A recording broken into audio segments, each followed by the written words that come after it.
You want to get it ready? All right, it's going. We're on Facebook. But you need to hit No, it's gone. share. We're on Facebook. Oh yeah.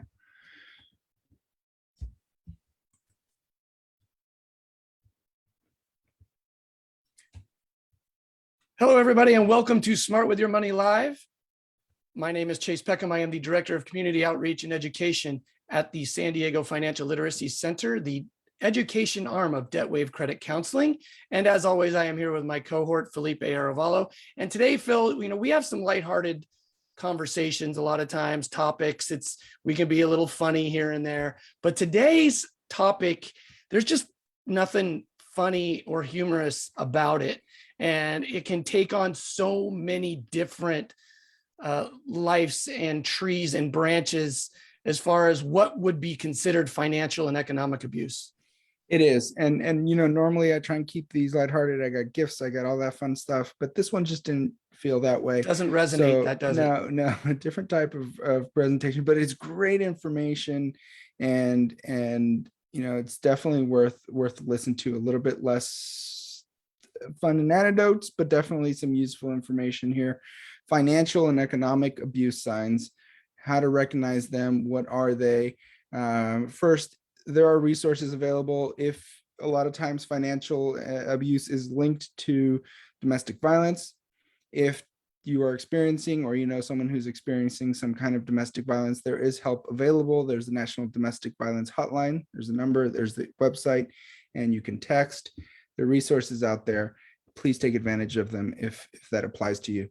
A little bit, the financial versus the economic abuse, they're pretty much one and the same. You'll see here just slight variation, almost just wording more than anything, but economic abuse involves maintaining control over financial resources, withholding access to money, and attempting to, keeping someone from work, attempting to damage their careers and everything that goes along with it. Financial abuse can be, again, very similar, the illegal, unauthorized use of a person's property, credit cards, money, whatever it is, or changing of people's wills. Important little distinction to make. Financial and economic abuse doesn't always have to happen in a relationship, in a That's right. significant other type of relationship, romantic relationship. It can happen, we'll touch on it more, but it'll happen parent to child, child to parent, caretakers to elders, Seniors. lots of different. We see lots of different abuse that way. Yeah. Not going to fill you with bullet points and it's not just family either. It could be caretakers. It could be caretakers. So many it could be just a trusted individual that someone has helping them out with their finances, or just has access to their finances. Someone who comes in to help clean, a neighbor who's helpful, or you just want to be on the lookout, especially. Well, and that's why, because this is so prevalent, that's why it can be so difficult to get things changed, like getting the power of attorney. Like when my mom was, very sick and we could see things were turning for her, unfortunately, somebody's got to be able to take care of that situation. And I'll tell you, her institutions, her banks were very, very careful and wary with us of what we were doing. I mean, there was a lot of questions. It took a long time, and they realized after a while we were all on the up and up. But we were thinking, this is my mom. Why would they be so difficult on us? And they're trying to protect her interests, right? Because they see this a lot, right? Yeah, and with financial abuse, it's often silent and not easy to recognize. Not always out there. There's no outwards. It can happen in private, quiet, away from everyone. It can start slow and build up. For example, you look stressed. Let me help you out. I'll handle the finances, take care of anything, and I'll even give you a little bit of money to spend. That could be, it could be, yes, sometimes we all need help, and we can all have someone help us out, especially if you have a family member or significant other who is looking for that help, but you should always have input, access to your money, and everything that goes along with it. You don't want to be given just an amount like your stipend or whatever. The abuser may argue in occasions that this is how relationships work. Victims of financial abuse in America lose over 8 million days of paid work a year. That's a crazy lot of work. Yeah. That is a lot. Again, it doesn't always only happen in romantic relationships. This could be parent-child, child parent, flip it around either way, caretakers, family members, that kind of thing. It actually occurs in 99% of domestic violence cases. And oftentimes victims and survivors of domestic violence noted as one of the main reasons why they didn't leave that relationship was the financial implications of it, and And the the fear of financial it. dependency and that fear of the financial unknown. That The somebody CDC, technically been taking care of them for that long and yet right, or abusing they them all at the put it same into time. their head that they Right. can't Like they can't survive do it without without that them. assistance. The CDC indicates that domestic violence is one of our nation's #1 public health issues, and it affects over 10 million men and women each year. You put into the Again, math that that's 99% of domestic violence cases have a financial component to it. That's a lot of it's financial a abuse going staggering on. number. Yeah. And education is key. Oftentimes education can help bring down those barriers of separation and empower people to make that move, make that change, and leave that situation behind them.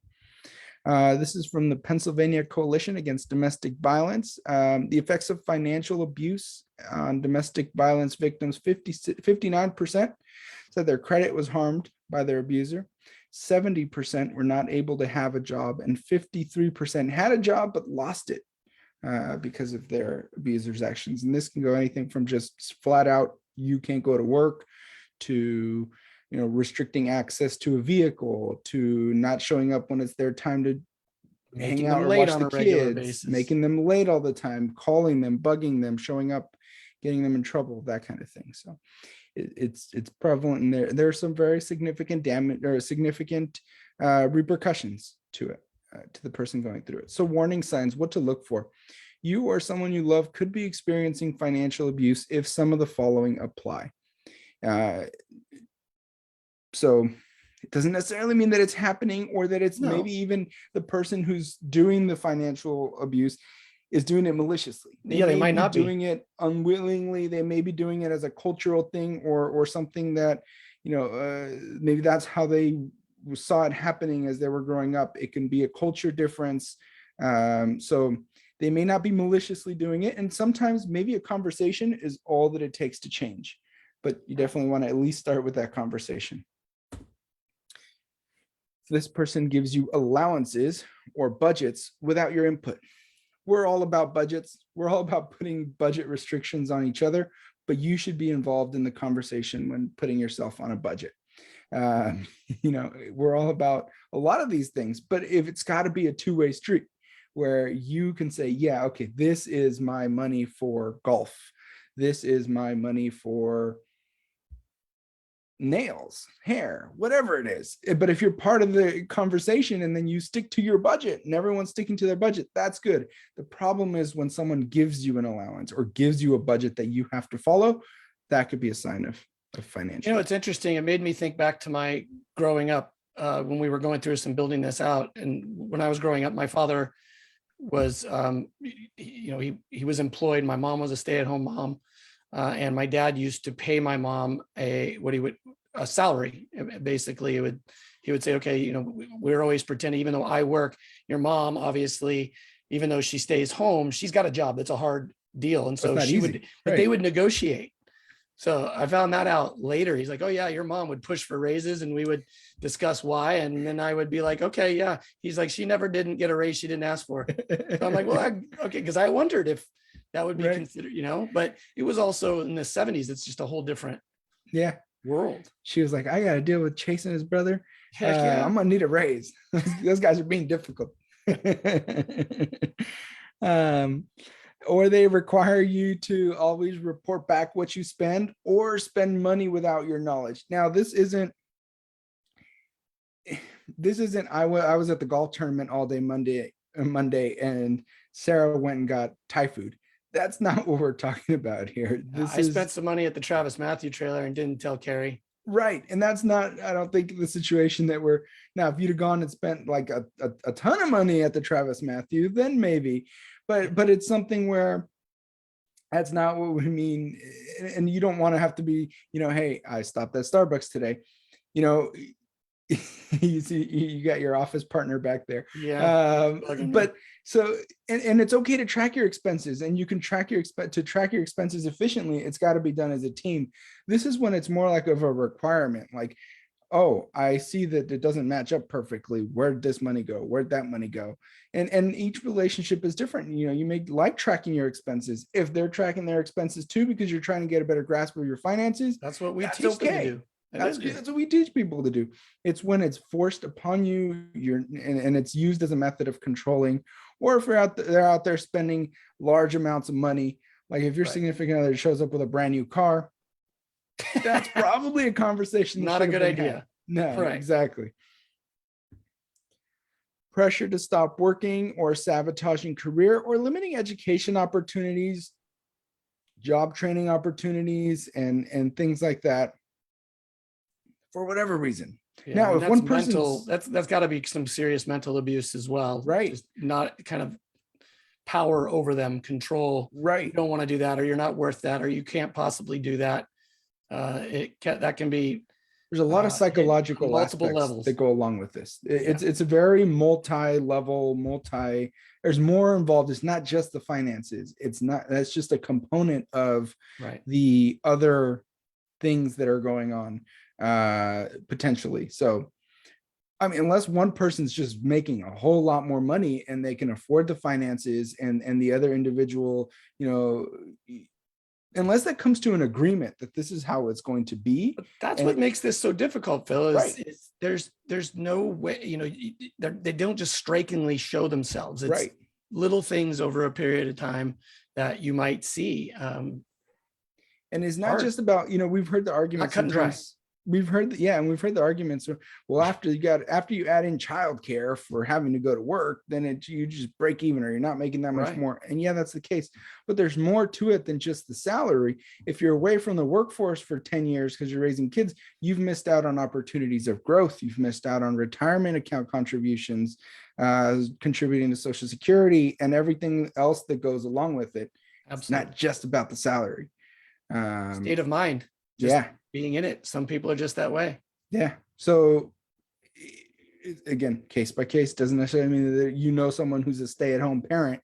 It doesn't mean that they're experiencing financial abuse. They very well could be all about it, or you know, that might be what their choice was. So it's a case by case.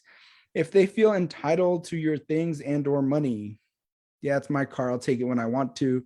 That's my money. I'll just reach in. I don't have any of my own, so I'm going to just take yours.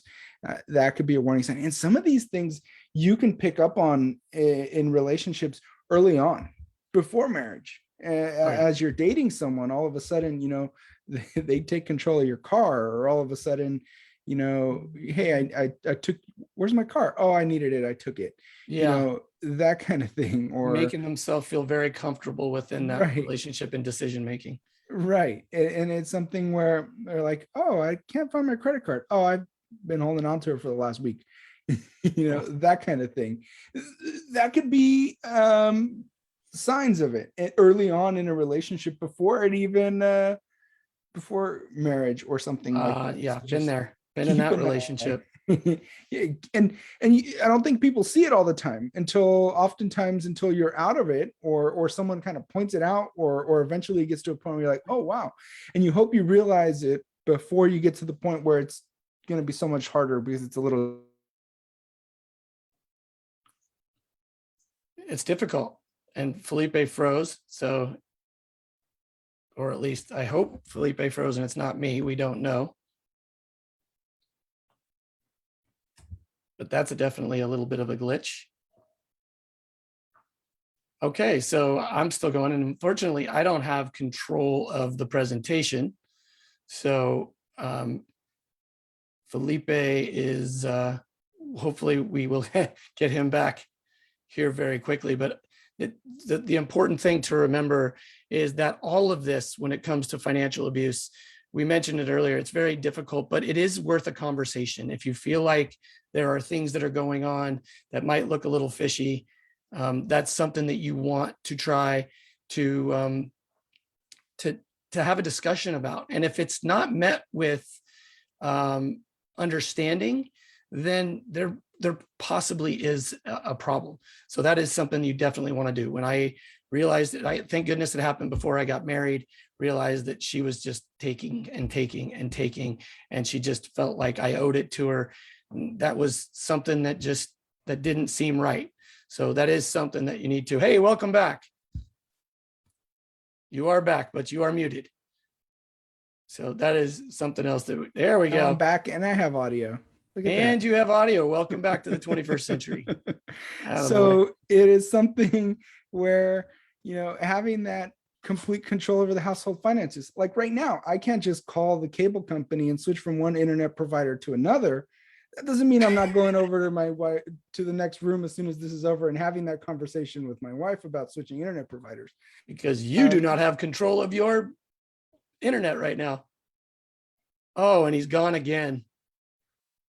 This is fun. Well, you know what? It is technology in this day and age. You are hey, there, you're back. I'm back. And we had a tech come out. You do not have control of your household appliances right now. Oh man, again, this is a bad one. This is hurting. It's very tough. I apologize. That's all right. Why don't we move on to the next one and we'll get through this. All right, I'm gonna actually, the cool thing about technology is you can Are you getting it's that your internet is unstable message? Yeah. Okay. But I am on a hotspot now, so we will push through. And I apologize for that. Not at all. It happens. Right, so I think everybody here has been zoomed out enough to know that this happens. It's just difficult when the tech was out yesterday and fixed everything. And it's amazing though that this hasn't happened more often. So I know we've been lucky that way. We're on a different provider. We're on a hotspot now, so I should be good. If they limit access to your bank accounts, your money, or they open or use credit in your name. And we see this with seniors, especially with people that are going through, being taken care of, or they don't have much family anymore. And then there's somebody that they have trusted that was going to help take care of them. And then, and even if they didn't mean to, they just might over time think, you know what, I've taken care of this person for this long. I deserve some of this. I deserve a little bit of money, or I deserve to open up a credit card with his cosign. Or her cosign. Exactly. This is a dangerous and slippery slope. It is, and it's one that needs to be hopefully picked up on early, and you hope fraud protection and things like that. Pick up on important things are to get these things in documents early before. If you're older and you have your faculties, you're making conscious decisions, it's good to set this up early. Discuss this with your kids. If you're getting older, if you trust your kids and they have your best interests at heart. We went through all this with my parents at a very early age, and thank goodness we did. I know that we have a friend of ours that just lost their father. He had everything set up for them, and it made things very easy, because it can be very difficult. Yeah. And we have a question kind of on the same line from someone who's sticking with us through the bad internet connection. What's the best way to find out if someone opened a line of credit in your name? And really, it's pulling that credit report. Pulling a credit report. Taking a look at annualcreditreport.com, pulling your credit report.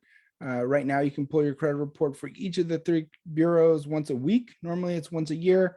During COVID, you can pull it once a week, and that'll show you everything that's in your credit reports. And you can, if something doesn't look right, that's a good starting point. It'll give you contact info. You can reach out to that creditor and try and figure it out, or start disputes and start removing things that don't belong off your credit report. Right. So then we have, if they use your money, if they use money to win disagreements or to get back at you after disagreements. So, it's, hey, do we want to, I'm going to paint this room green, or no, I want to, that was a horrible color. Hey, I make the money. Gray or whatever. I bring in the paint it gray, but I bring in the funds. So we're going to do it my way. We're going to do it my way. Exactly. First of all, it's not a very good relationship for you to be in anyway. No, on a non-financial aspect. Awful. No. Yeah. Or you won the disagreement for whatever reason, and then they go out and spend a whole bunch to kind of get back to you for winning that disagreement. That's another form of it. It can actually continue long after the relationship is over. You could have broken off that relationship and there still could be tax implications from the last year. Child support that's not being paid. Child support not being paid, or children being claimed on taxes when they're not providing the financial support, all kinds of different things. Missing child pickups or exchanges, so now they're late for work, now they have to miss work, or trying to arrange an alternative thing, or using the children against the parents. That's so brutal. It's such a horrible thing, but it happens. And that doesn't only cause issues for the other parent, but now it's causing issues for the children as well. And that's not good. But again, it does happen, children to parent or parent to children. It's not always with a significant other. It could be taking money from a children's account, or later in life, children taking money from the parent's account. There's a big one in the news, has been for lately, but the Free Britney with her conservatorship, conservatorship of her father. It's something where that was like he legally had control over her entire finances. And now that I believe it's over and she's engaged, got to be reconciled somehow. I don't know exactly how that works. I was seeing a lot of comments on there that now that she's engaged, now that she has money, she's engaged, maybe she needs to look at a prenup. That's a whole nother presentation. But yes, Brittany. Yes, you should get one. Yes, kind of interesting that he waited until, or makes changes to wills, or abuses power of attorneys and that kind of thing. It happens, and it's important to realize that it is there. We've covered this topic twice already in our presentations. We had Financial Abuse 101. What is it? How do you recover? Featuring Rebecca Neale, and Financial Elder Abuse with Mitchell Friedman. So there's the QR codes. You can listen to it on the Buzzsprout or wherever you get your favorite podcasts, for more tips, more in-depth. Any questions? It's unbelievable how many types of financial abuse there are. Oh, we couldn't cover them all. No. If this was an hour presentation. You're right. We didn't cover them all even in the podcasts, but we did a pretty good job. And we did 2 of them on it. Right. Any other questions? I know we had one during the presentation, but I apologize for my internet connection there. I just got a text earlier. Was your issue resolved? And I didn't text back yet. Is financial abuse the same as fraud? Doesn't necessarily have to be. Right. It can be, but it can be, not necessarily. But not always. And it's something where, fraud could happen by a random person randomly getting your information that doesn't even have a clue who you are. And financial abuse can happen without there being fraud involved. Correct. So not necessarily. They oftentimes go hand in hand, especially if that fraud is happening by someone who is connected to you. Then that's usually going to be financial abuse. But fraud can happen by scammers, or after I had the tech out, I got a call from a company I thought the same company, saying, we also do home security and you qualify for a deal because of a bundle because of that. And I was like, no, I'm not interested. And then when I talked to the actual person from my internet provider, they said, oh, I'm glad you didn't give them info. We don't even do home security. Oh, wow. And I was like, oh, okay.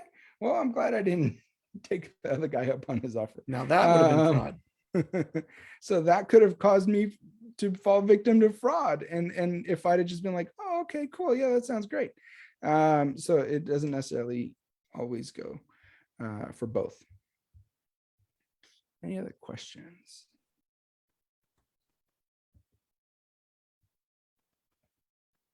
All right, what do we got coming up next? Again, there are resources available if you're a victim or think you may be a victim of domestic abuse. The National Domestic Abuse Hotline, there's the number, there's the website, and you can also text. Next, continue learning, but next 2 weeks from now, what to know before signing financial documents. And this can go from really basic documents to packets that are like this thick for a mortgage. Absolutely. And people just sign before they even know what they're signing. Oh, if you're not paying attention, you can sign them away and not even realize. So make sure that you know what to look for or read. There's always a thing that says, I have read and agreed to. Absolutely. The first part is read it. Yeah. But join us and then we'll cover some more. Thank you everybody for stopping by, and I hope you have a great rest of your day.